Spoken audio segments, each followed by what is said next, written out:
For 2026, this new Palisade with the V6 got a little heavier and a little slower. In that episode, we called it a regression.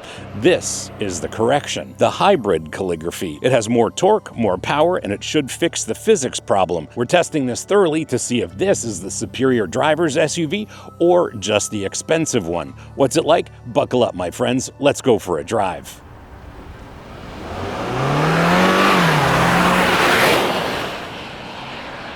This Hybrid Calligraphy is the one Hyundai actually wants you to buy because this trim justifies the budget for this entire platform. The spec sheet says 329 horsepower, and that's 42 more than the V6, but that's not the entire story. The real story is 339 pounds of torque, which is a 79 pounds-feet advantage over the V6, which doesn't sound huge until you realize it's available from extremely low RPM instead of the V6 is somewhere between 4,000 and 5,000 RPM. When you squeeze the throttle in the V6, you wait for a downshift or two, and the weight of the Palisade is always present. Here, torque from the electric motor fills that gap instantly, even before the Turbo 4 wakes up, and I guess that solves the physics problem even before it starts. The 2.5-liter Turbo 4 won't win any awards for charisma. When it's working, you definitely hear it. What matters is the absence of drama. There's no strain, no waiting when you ask for acceleration. The V6 sounds busy because it's working hard. This actually runs quietly for the most part because that electric motor is doing most of the heavy lifting. One of the highlights is the transition between the electric motor and the gasoline motor, and vice versa.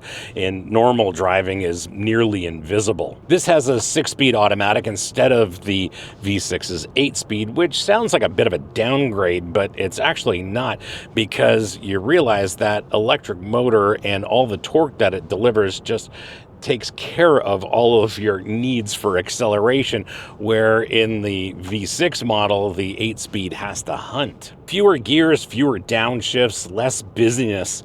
The logic is simple. When instant torque is always available, you don't need to keep shuffling ratios to find it. It holds gears longer, shifts less often, and actually feels more decisive when it does. The all-wheel drive system doesn't have that electronic limited slip diff that the XRT Pro does, which also sounds like a bit of a downgrade, but you have to remember what you're driving with this Hybrid Calligraphy. On pavement, the standard torque distribution's perfectly adequate. The electric motor's instant response actually makes wheel spin less likely. And even the traction control is less taxed because power and torque are delivered progressively instead of in one big lump after a downshift. Subscribers get notified when new episodes drop on this channel. Non-subscribers hope the algorithm will show it to them eventually. And if you want to control when you see our episodes on YouTube, well, that's what the subscribe button does.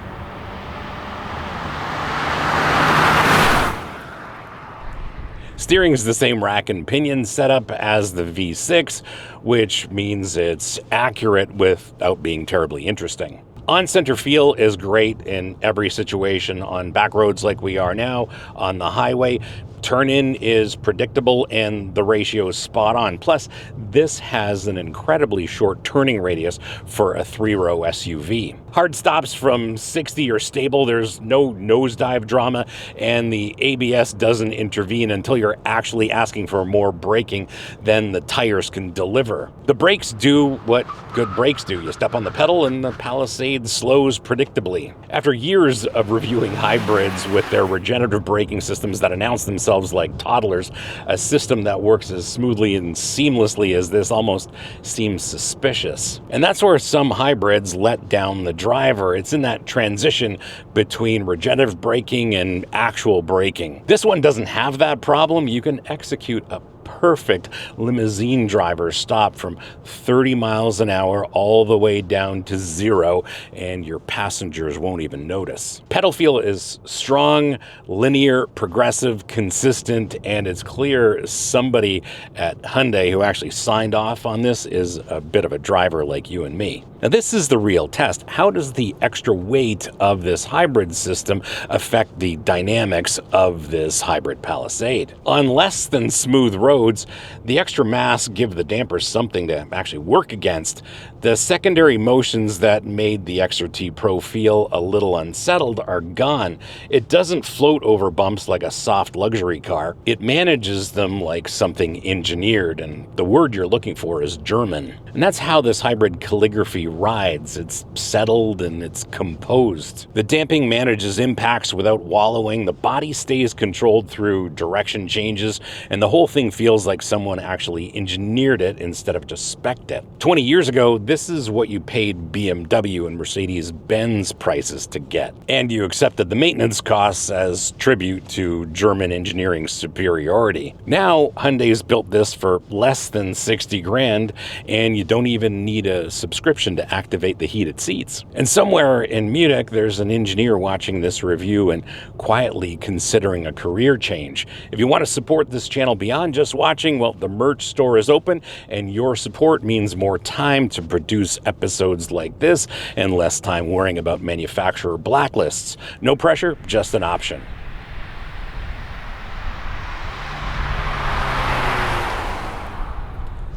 The fundamental seating position has a whole vertical vibe here. It's a vertical dashboard and an upright seating position. Shape and the size and the rim thickness of the steering wheel is spot on, and it actually has physical buttons and switches for secondary controls as well as the adaptive cruise control. The seat's comfortable, it's supportive, it's highly adjustable, it's heated, it's cooled, has a massaging function, lots of adjustability, including the thigh support, and I guess that's exactly the way it should be in a calligraphy Palisade. Seating position is tall enough without being theatrical. It's tall enough so that you can see over other vehicles, and especially today in a sea of traffic that's filled with tall vehicles, it's definitely helpful to be able to see over most of them. The blind spot camera images in the instrument cluster is fantastic, and it's the way it should be done.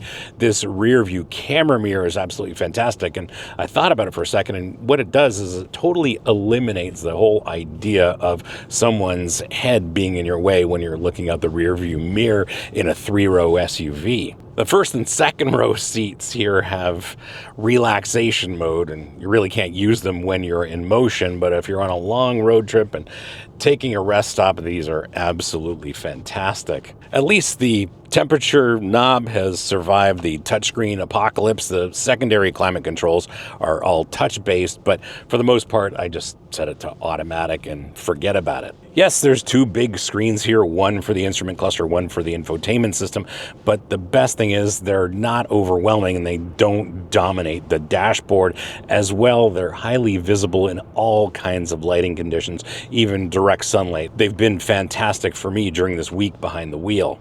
The infotainment system's user interface is pretty straightforward, but given that this is 2026, I've noticed that it's gotten a little bit more advanced because there are more features.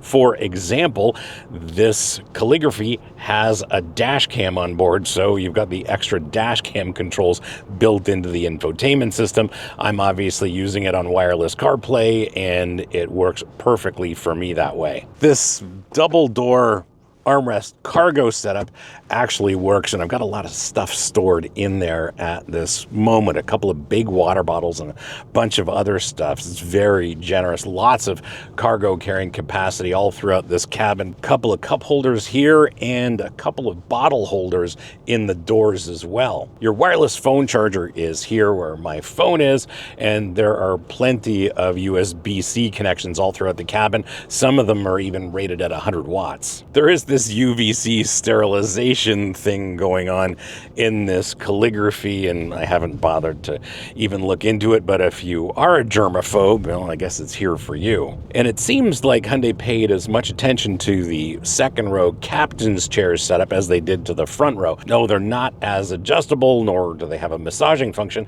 but they will slide and recline independently of one another. Plus, there's plenty of legroom for real adults in that second row. The third row is a different story. It's fine for children, tolerable for teenagers, and probably cruel for anyone taller than about 5'8". Cargo carrying capacity when those third row seat backs are up is a little bit of a token, but I've been able to fit my big camera bag, my backpack, and another bag back there. But you fold that third row down and then you've got some real cargo carrying capacity. The power folding mechanism for those back seats works drama-free, which is exactly what you should expect from a button that lowers seats. The like button tells YouTube to share this episode with people like you who are interested in an episode like this.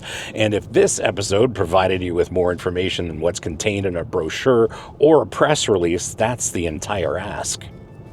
That's my experience after a week. This is what happens after a few months of real-world ownership. Owners say fuel consumption is the real gap, and EPA rates this at 34 miles per gallon combined. In the real world, owners are running between 24 and 30, which is fine until winter. Cold weather has a real impact, and multiple owners report efficiency plummeting into the high teens because the engine runs constantly to generate heat. And if you live somewhere like where I do with actual winter, well, you might want to plan with your fuel consumption running in the mid-20s. For what it's worth, I'm getting 18 miles per gallon, or about 13 liters per 100 kilometers, which is for me impressive, but entirely anecdotal, because the reality is I'm not afraid to use the throttle and I don't test for fuel consumption. I'd love to hear from Hybrid Calligraphy owners about their real world mileage, so please drop a comment below. Speaking of winter, owners who live in northern climates like I do recommend broadly switching to winter tires, as I do. Hyundai Canada has done it properly, and I'm on some proper Michelin winter tires, and this thing is extremely sure-footed. Owners are still saying the lane keep assist has the same overly aggressive calibration that we talked about in the XRT Pro episode, and even in this one, I still don't have any problems with it. And given that I didn't experience any problems in the XRT Pro or this Hybrid Calligraphy with the lane keep assist, I think I might be chalking that one up to driving style or maybe even operator error. One thing owners highly praise is this interior, because it delivers near luxury levels of refinement and finishing for mainstream prices. The massage seats work, the sound system is delightful, and the cabin is exceptionally quiet. If you own one of these or have some serious seat time in one of these, let me know in the comments what I got right and what I got wrong, because real-world ownership experiences are much more valuable than anything I can learn in a week-long press loan, and I always read those comments.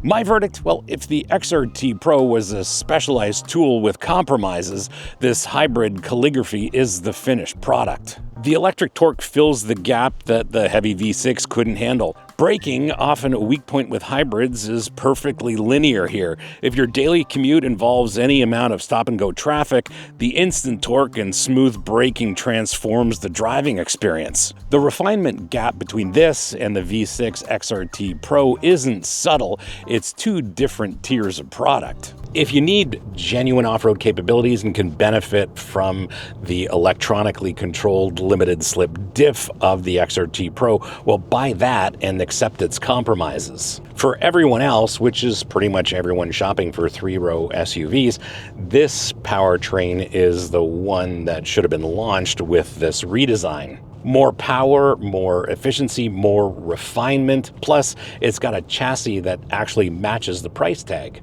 The hybrid powertrain doesn't just solve the acceleration problem, it resolves this all-new Palisade, and I think the regression is over. This hybrid is the correction.